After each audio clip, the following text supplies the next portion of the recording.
Hi and welcome back to another quick guide. Today, I'll teach you how to block Play Store app in Android phone.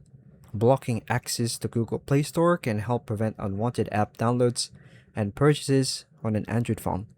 The available options depend on your device model, Android version, and whether you are managing your own device or a child's device.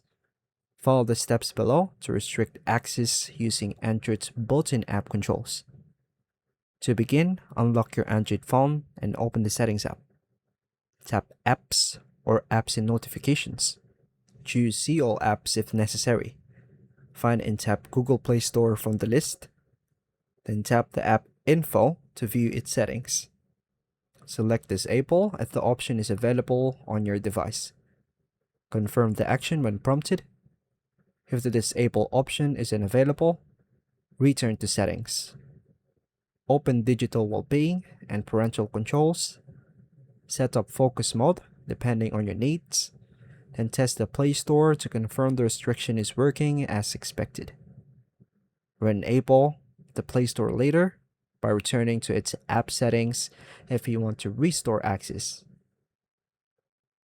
And that's all for now, folks. Thank you for watching.